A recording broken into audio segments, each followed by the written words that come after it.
welcome. You should be on page 53 of your pre-algebra quarter 2 notebook. In this video, we're going to talk about graphing using slope-intercept form. So we have graphed lines before, but we've used tables of values. In this video, we're going to use our understanding of slope-intercept form. So it's another way to graph lines. Let's look at our steps. First thing first is we're always going to rewrite the equation in slope-intercept form. You can't graph a line in slope-intercept form if it's not written in slope-intercept form. Then you're going to graph the y-intercept. Remember, that's B, and that is where a line crosses the y-axis. You'll use your slope to find the next point, and then you're going to connect your dots, add your arrows, and voila, you've got a line. So let's take a look at our first example. Y equals 2/3 x plus 2. Well, y equals mx plus b. It looks like my slope is 2/3 and my b is a positive 2. So if I look at step 2, well, it is in slope-intercept format. If I look at step 2, I can see that I can plot my first point. And now I want to use my slope. So you're going to remember when we were finding slope, we were just counting using our idea that slope is the change in y over the change in x.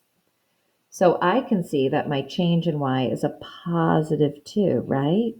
So that's up 2. And my change in x is a positive 3, so that's right 3.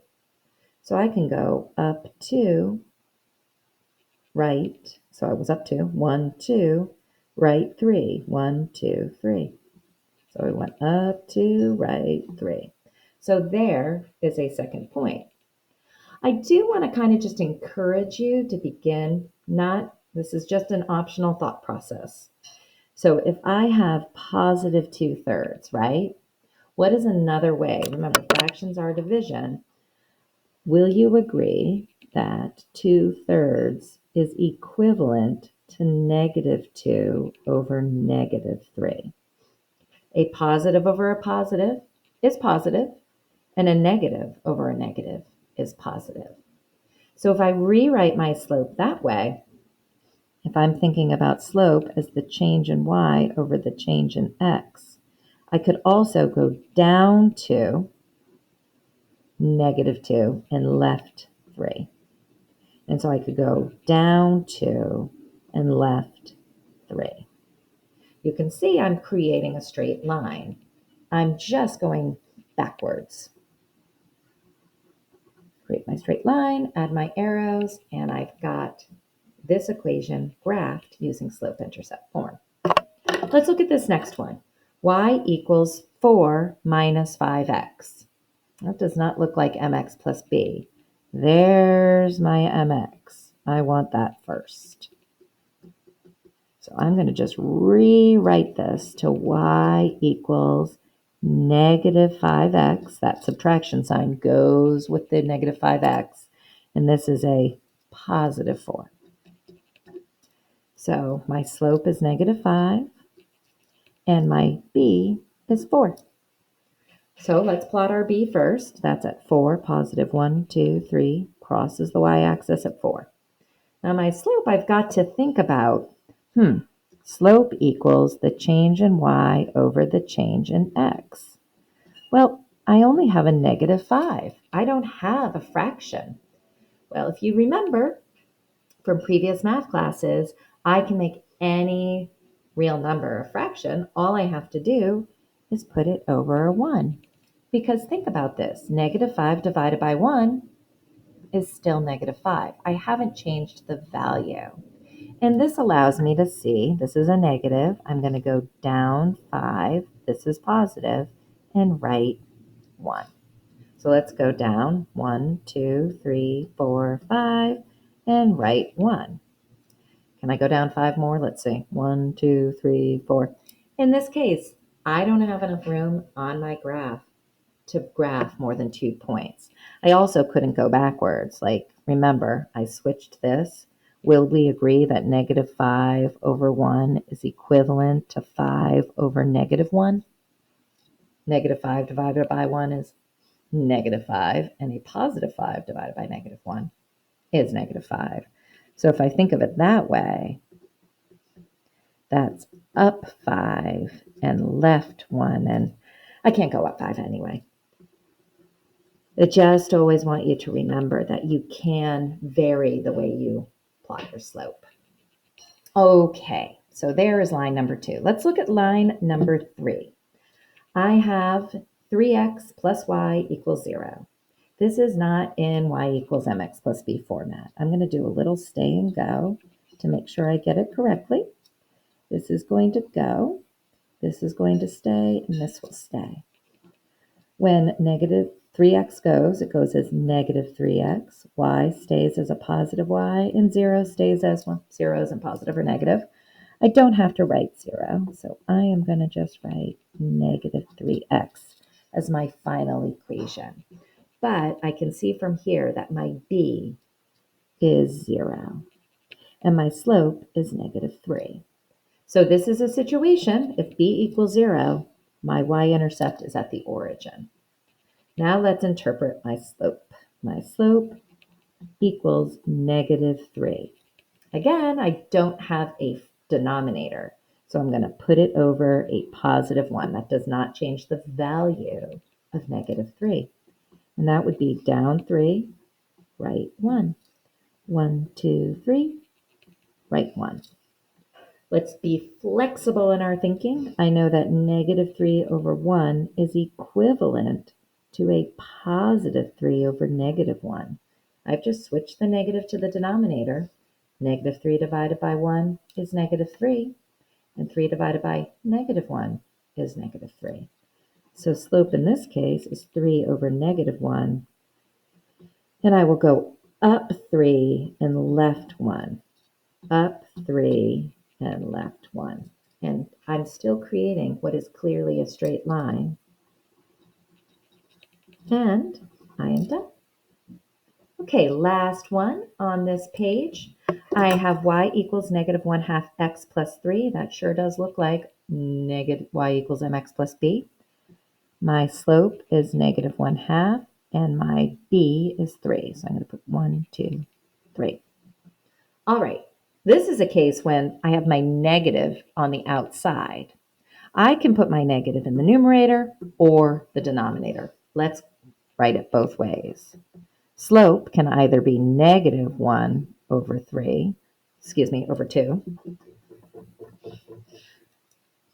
or slope can be 1 over negative 2.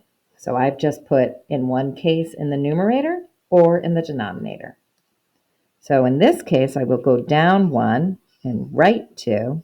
And in this case, I'll go up 1 and left 2. So I'm going to go down 1, right 2, up 1, left 2. And I've got my line.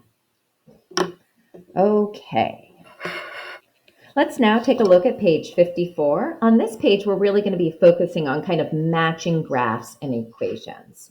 So, strategies for solving multiple choice graphing problems. Use your understanding of slope-intercept forms. A really wonderful way to quickly and efficiently choose the correct graph for the equation is to first look for the y-intercept, or your b. Find the answer choice that matches. So remember, that's where the line crosses the y-axis. A lot of times, there will be only one choice. But what if that doesn't work? Well, then you're going to have to take a look at your slope, or your m. First, see if it has a positive slope or a negative slope. If you're, for instance, this is a negative slope. I'm not going to choose answer choices with a positive m. If it were positive, I wouldn't choose negative. Then you can check your rise over run. That's just another way to say a change in y over the change in x. You can count that and find your slope. Find the slope, because you know how to do that. So let's take a look at number 5.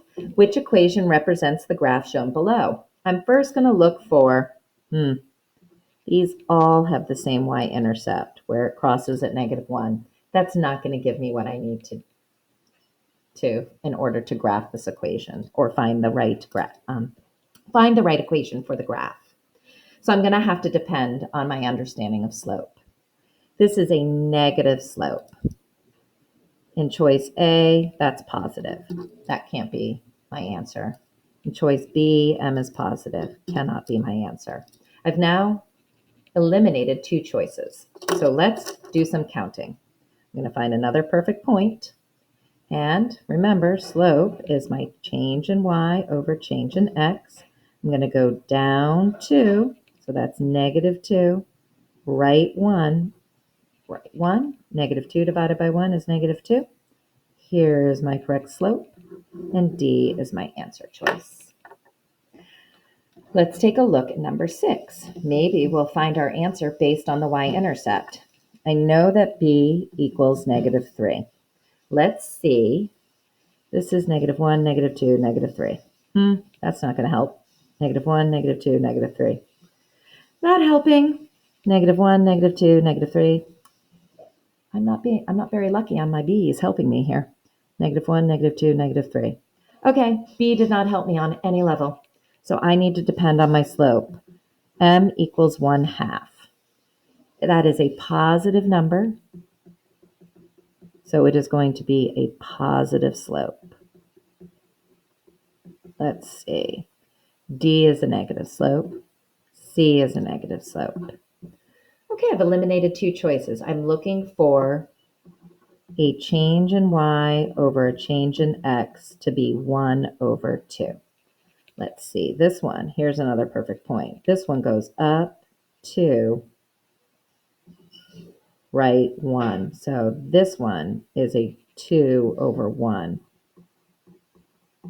That's not my choice. Let's just verify. Here's another perfect point. Up 1, so that was change in 1, right 2. B is my choice. That has the correct slope. That is it for this video. Thank you so much, and bye-bye.